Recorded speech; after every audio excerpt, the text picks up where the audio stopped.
Assalamualaikum warahmatullahi wabarakatuh. Halo semuanya.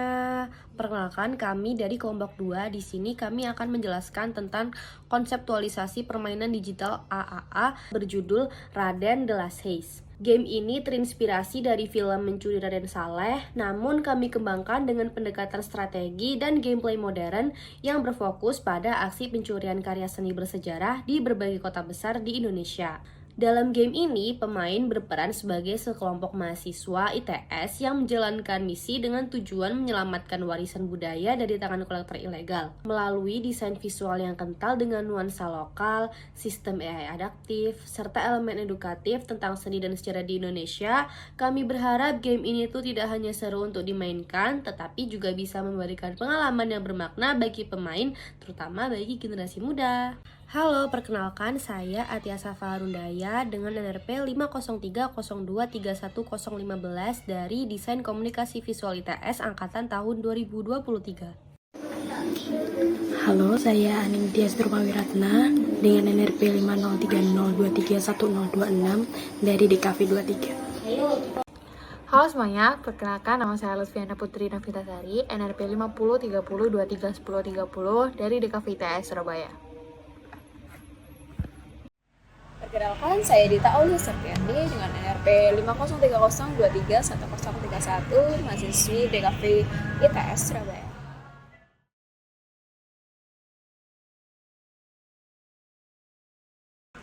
Baik, di sini saya akan mempresentasikan tentang perancangan dari konsep game desain kami, yaitu Raden the Last Heist, sebuah game yang terinspirasi dari film Mencuri Raden Saleh. Game ini berfokus pada aksi pencurian karya seni, terutama lukisan, yang bersejarah di berbagai kota besar di Indonesia. Pemain akan berperan sebagai tim profesional yang menjalankan misi secara strategis, dan penuh dengan dilema moral. Nah, tujuan game ini tidak hanya dibuat untuk hiburan semata, tapi juga untuk membawa pengalaman yang sinematik yang kaya akan budaya Indonesia. Tujuan utamanya adalah untuk menghadirkan gameplay yang strategis, kooperatif, dan edukatif. Selain itu, game ini mendorong keterampilan kerjasama, fokus, dan pengalian keputusan taktis. Kami juga akan memperkenalkan sejarah dan budaya secara interaktif, serta membangun representasi game yang berkualitas dari Asia Tenggara, terutama Indonesia. Dan yang gak kalah penting, game ini bisa dinikmati secara solo maupun dalam mode tim atau mode squad. Nah, ngomongin tentang target pasar, siapa sih target pasar dari Raden the Last Heist ini?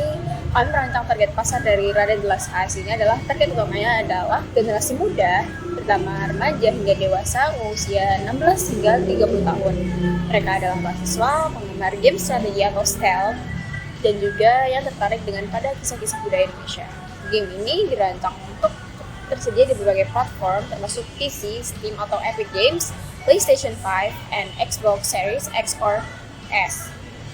Potensinya tuh besar, tidak hanya di Indonesia dan Asia Tenggara, tapi juga di pasar global melalui genre stealth action yang sudah terbukti diminati. Nah, selanjutnya yaitu analisis studi existing. Jadi dari konsep yang kita pilih yaitu Raden the Last Heist. Jadi ini adalah gabungan konsep antara naratif heist game dan squad survival technical ala PUBG. Dimana ini pitch goal atau tujuan utama kita yaitu menciptakan game AAA yang berbasis budaya Indonesia dengan mekanik role squad yang kompetitif dan emergent. Nah, apa sih perbedaannya dengan beberapa game yang sudah ada di Indonesia? Yang pertama yaitu dari segi heist atau misi yang ada. Jadi Raden the Last Heist ini memiliki 100% fokus pada misi pencurian. Nah, ini berbeda dengan beberapa game sudah ada. Jadi ada yang hanya berfokus pada misinya, tapi ada juga ini adalah bukan fokusan utama dari sebuah game tersebut. Nah, selanjutnya yaitu dari elemen role system. Di Raden the Last Heist ini memiliki peran tim yang terstruktur, sedangkan beberapa game itu tidak ada peran yang terstruktur. Kemudian ada solo atau squad. Di Raden the Last Heist ini bisa memilih antara kedua player tersebut, jadi bisa untuk memilih individu maupun dengan berkelompok dengan teman-teman. Sedangkan beberapa game yang sudah ada itu ada yang hanya bermain individu saja, tetapi ada juga yang bisa bermain bareng dengan teman-temannya gitu. Terus dari segi narasi budaya, jadi Raden the Last Heist ini memiliki unsur budaya Indonesia. Sedangkan beberapa game itu adalah game yang tidak dari Indonesia, tapi dari beberapa segi budaya barat begitu. Kemudian ada lokasi yang dinamis.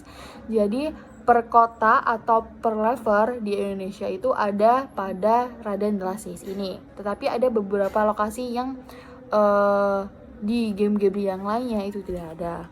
Kemudian yaitu moral choice. Jadi pada pengaruh akhir cerita itu ada pada game Raden the Last Heist ini. Jadi kalau misalkan kita atau pemain itu memiliki misi dan bisa menyelesaikan itu akan ada pada pengaruh akhir ceritanya. Itu akan menjadi pengkhianat maupun itu akan menjadi sejarawan. Kemudian ada emergent play. Di Raden the Last Heist ini memiliki jalur atau strategi yang berbeda dalam setiap misi maupun lokasinya. Kemudian kita juga menggunakan sistem AI yang adaptif dengan sistem keamanan museum yang ada pada lokasi game tersebut. Oke, inovasi game Raden the Last Heist ini yang pertama yaitu narasi dan nilai budaya. Jadi nilai budaya di sini terinspirasi dari lukisan penangkapan Pangeran Diponegoro karya Raden Saleh. Nah, cerita penangkapan dari pelaku pencurian itu bisa menjadi sejarawan maupun pahlawan sejarah atau justru malah menjadi pengkhianat. Nah, setiap misi itu berbasis pada beberapa kota-kota besar dan museum seperti Jakarta, Bandung, Semarang, dan Jogja. Kemudian yang kedua yaitu mekanik tim seperti PUBG, tetapi ditingkatkan atau lebih diperbaiki. Nah, bukan hanya tim bebas, tetapi tim dengan role tetap. Dengan setiap role itu pasti punya gadget maupun job desk masing-masing dan jalur atau tantangan yang berbeda. Seperti hacker membuka sistem keamanan, scout lewat atap, maskal membuka jalan keras, mastermind menyusun strategi dan melihat jalur-jalur taktis. Nah, yang ketiga itu kombinasi emergent, tactical, dan naratif. Nah, setiap misi itu dapat diselesaikan melalui jalur berbeda, atas, bawah, menyamar, dan kekerasan. Kemudian yang kedua itu pemain itu membuat keputusan moral, menjual artefak ke pasar gelap atau museum nasional. Nah, dari situ endgame atau ketika gamenya selesai itu memiliki multiple ending tergantung pada reputasi tim. Nah, sistem kode kata itu juga bergantung pada setiap kota berisi potongan kode menuju lukisan terakhir. Jika berhasil mengumpulkan semua, pemain itu bisa membuka misi terakhir yaitu Istana Warisan Nasional. Selanjutnya yaitu perubahan mekanisme dari existing game yang sudah ada. Jadi elemen asal atau beberapa game yang kita ambil atau referensi yaitu squad bebas atau PUBG. Nah, inovasi dari Raden the Last game ini adalah squad role based on skill dan jalur khusus seperti dijelaskan pada slide sebelumnya. Nah, kemudian juga elemen asal dari map acak atau narasi yang dipilih adalah map berbasis kota nyata atau sejarah budaya yang ada di Indonesia. Sedangkan untuk elemen asal hanya survival, di inovasi di Raden the Last Heist ini adanya heist atau misi, strategi, stealth, dan dialog pilihan. Kemudian elemen asal level statis atau uncharted itu inovasi di Raden adalah multiple path atau open level dengan reportability tinggi. Nah, elemen asal ini bisa dilihat dari sistem loot-nya. Di inovasi di Raden ini adalah sistem pencarian artefak dan alat perang. Nah, itu juga bisa dilihat bahwa itu akan berakhir pada ilmuwan atau sejarawan atau malah menjadi pengkhianat. Oke, selanjutnya yaitu kekuatan dan keunikan dalam game Raden the Last Heist ini. Aspek unikan yang pertama yaitu budaya laut kal. Jadi, dalam game itu akan mengangkat sejarah seni Indonesia, terutama karya Raden Saleh. Kemudian yang kedua yaitu strategi tim, bagaimana pemain itu memiliki misi dan peran berbeda untuk mendorong kerjasama dan taktis untuk memecahkan sebuah misi tersebut.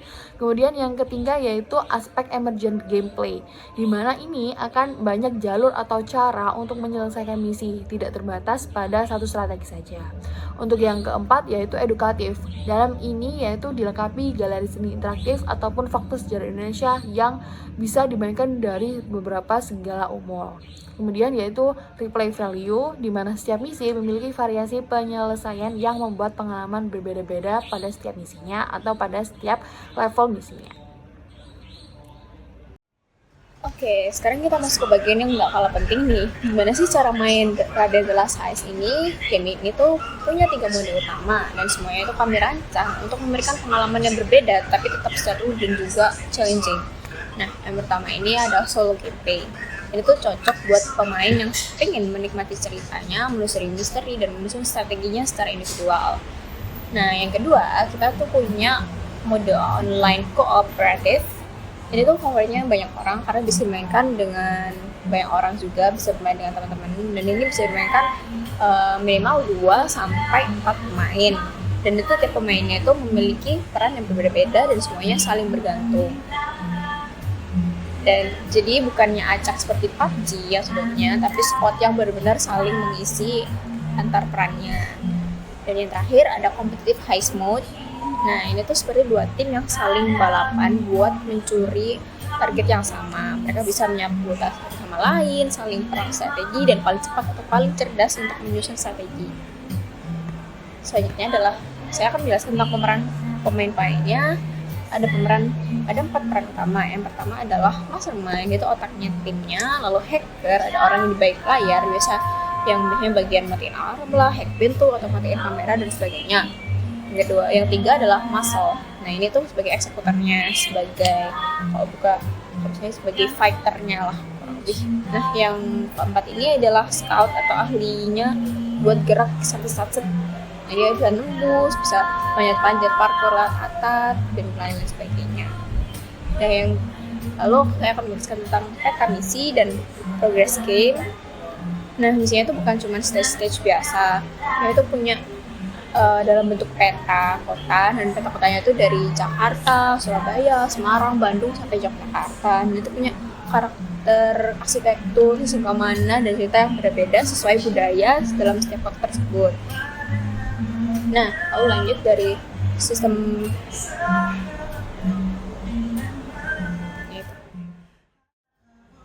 dari penjelasan kami, pertanyaannya adalah kenapa Raden The Last Heist ini cukup dan layak untuk dilirik oleh masyarakat. Nah, yang pertama karena identitas budayanya yang kuat. Kalau game seperti Ghost of Tsushima bisa mengangkat budaya Jepang ke panggung dunia, kenapa Indonesia nggak bisa? Nah, kami juga membuka peluang kolaborasi dengan museum, kurator seni, hingga edukator agar game itu punya fungsi yang ganda, yaitu hiburan dan juga edukasi. Nah, yang kedua adalah sistem permainannya. Di sini squad itu nggak asal kumpul, tapi pemain itu bisa punya peran masing-masing tanpa hacker. Misalnya alarm nggak bisa dimatiin. Jadi semua itu saling bergantung, dan ini membangun dinamika pada tim yang menyenangkan dan juga challenging. Nah, lalu ada potensi dan ESG dari sisi bisnis, monetisasi game ini kami rancang itu dengan sebaik-baiknya, misalnya DLC, misi baru di kota-kota Indonesia lainnya, skin cover yang motifnya tuh masih lokal banget lah, dan bahkan fitur museum mode yang bisa dijual sebagai konten edukatif dan interaktif. Oh ya, dan karena game ini tuh membawa pesan tentang sejarah, kerjasama, dan konservasi budaya, museum itu sangat sejalan dengan prinsip ESG, yaitu Educational, Social, and Governance. Baik, selanjutnya saya akan menjelaskan mengenai flowchart dari konseptualisasi game yang akan kami ajukan. Jadi di awal permainan, pemain langsung diarahkan untuk masuk ke dalam dunia heist, yang mana setelah mereka login, mereka langsung dihadapkan pada 2 pilihan mode permainan yang akan menjadi fondasi pengalaman mereka saat bermain nanti. Ada 2, yang pertama yaitu secara pribadi, dan yang diperuntukkan untuk pemain yang ingin menikmati cerita secara pribadi dan mendalami plot moral. Kemudian yang kedua adalah secara berkelompok, yang ingin merasakan sensasi kerja tim secara strategis. Bagi yang memilih berkelompok, mereka langsung dihadapkan pada pilihan role, yang mana setelah itu mereka langsung masuk ke dalam lobby untuk membentuk tim sebelum memulai misi, dan tiap anggota harus memilih 1 dari 4 role unik yang akan mengaruhi jalannya strategi.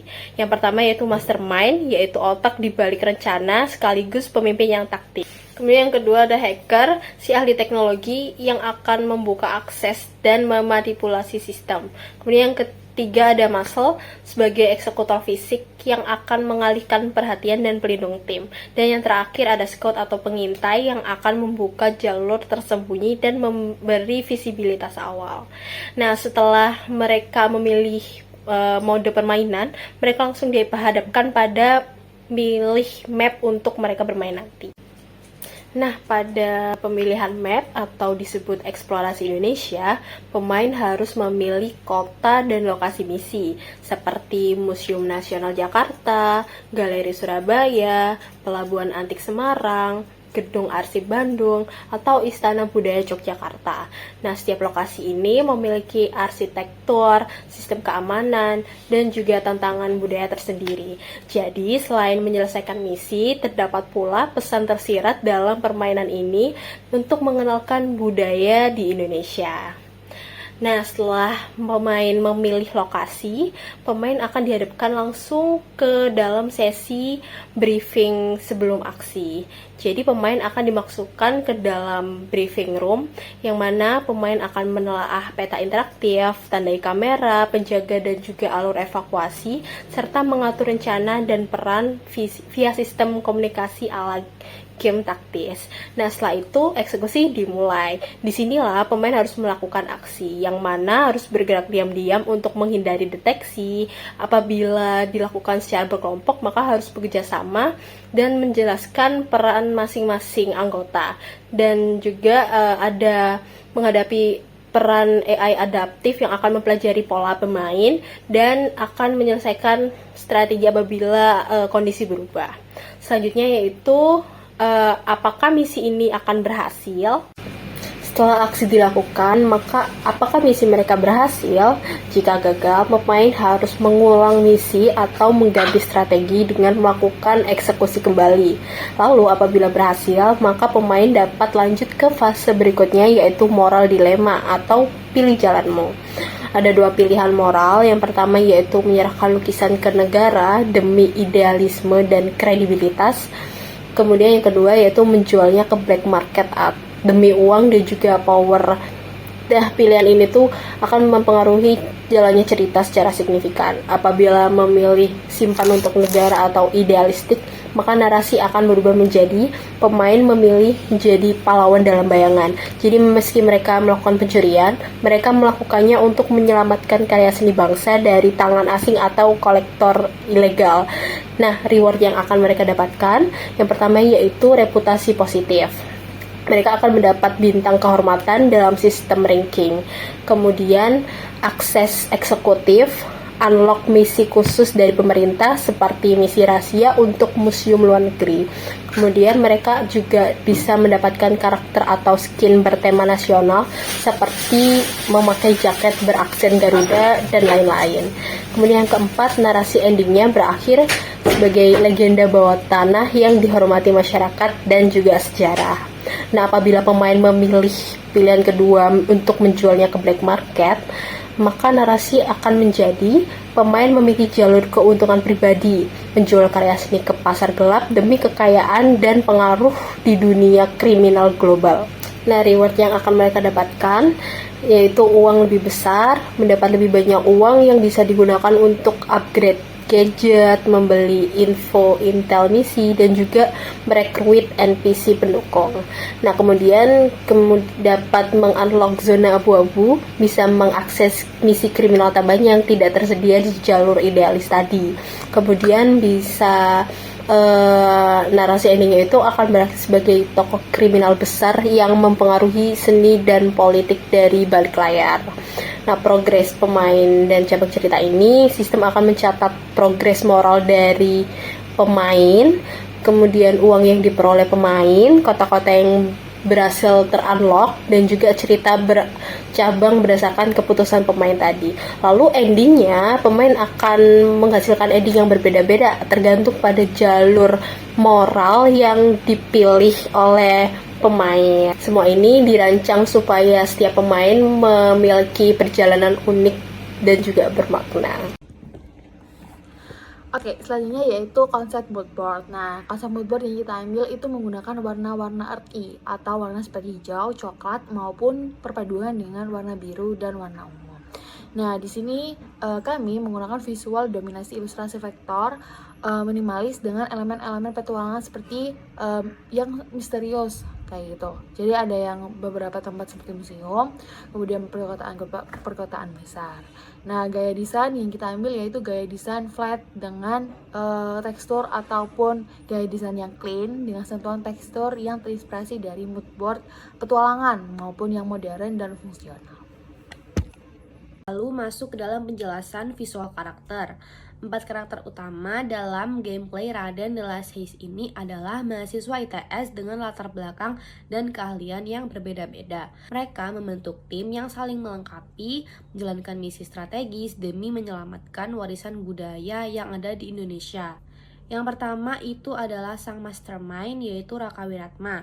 Raka ini adalah mahasiswa desain komunikasi visual ITS yang memiliki ketertarikan terhadap seni dan budaya yang ada di Indonesia.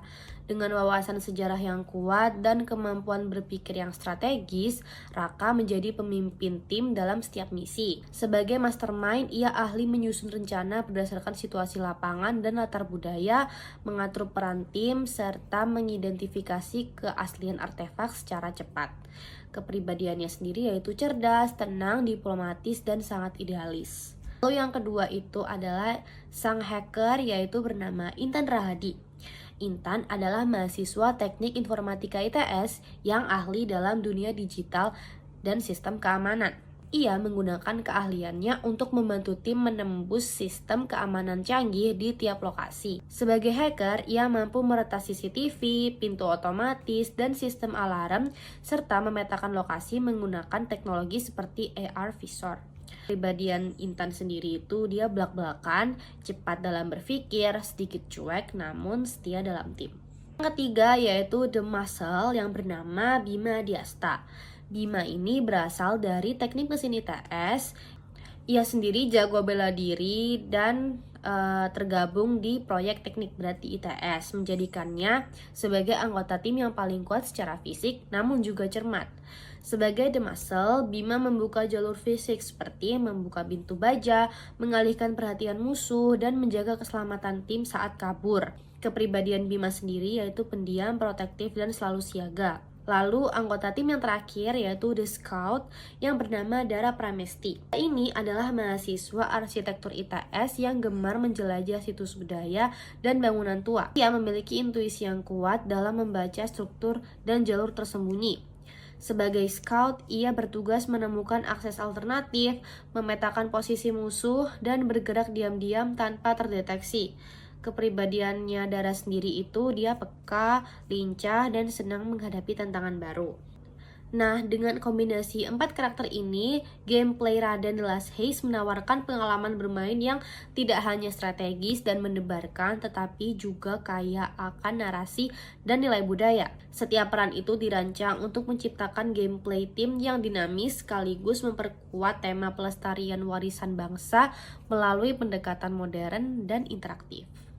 Oke, jadi ini adalah beberapa map yang ditampilkan pada game Raden The Last Heist ini. Ada 3, yaitu ada pelabuhan dengan Assassin's Creed Style Area di Dermaga, kemudian ada museum di Hitman Paris Mission, ada beberapa sentuhan arsitektur Baravia, kemudian juga ada di perkotaan, dan ada juga nuansa Jogja malam, graffiti maupun bangunan-bangunan tua dan pasar. Nah, tujuan dari adanya map itu pastinya map atau peta ini menampilkan beberapa lokasi utama yang dapat diakses oleh pemain selama permainan berlangsung. Nah, setiap area ini memiliki nuansa dan tantangan tersendiri yang mendukung misi dan alur cerita pada game.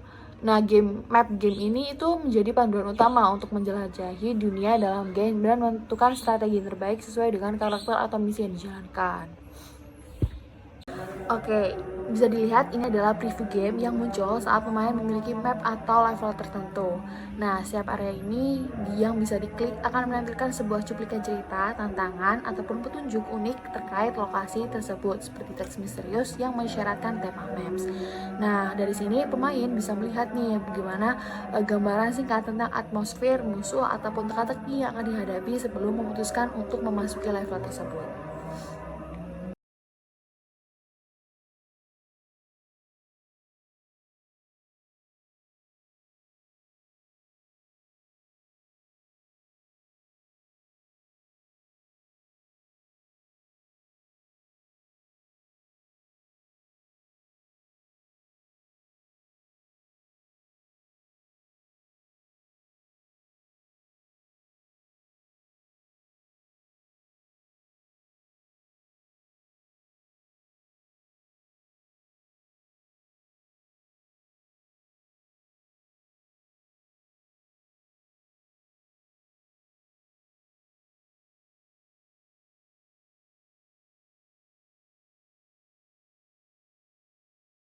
Nah, melalui gameplay Raden Last Haze ini, kami ingin menghadirkan pengalaman bermain yang seru, menantang, dan juga bermakna. Game ini nggak hanya mengajak pemain untuk bekerja sama dan berpikir strategis, tetapi juga mengenalkan kembali pentingnya menjaga dan melestarikan budaya yang ada di Indonesia. Kami berharap game ini tuh bisa jadi media edukasi yang menarik bagi generasi muda, sekaligus berpotensi untuk berkembang ke pasar yang lebih luas. Terima kasih atas perhatian dan kesempatannya. Mohon maaf jika kami ada salah kata. Kami pamit undur diri. Wassalamualaikum warahmatullahi wabarakatuh. Dah.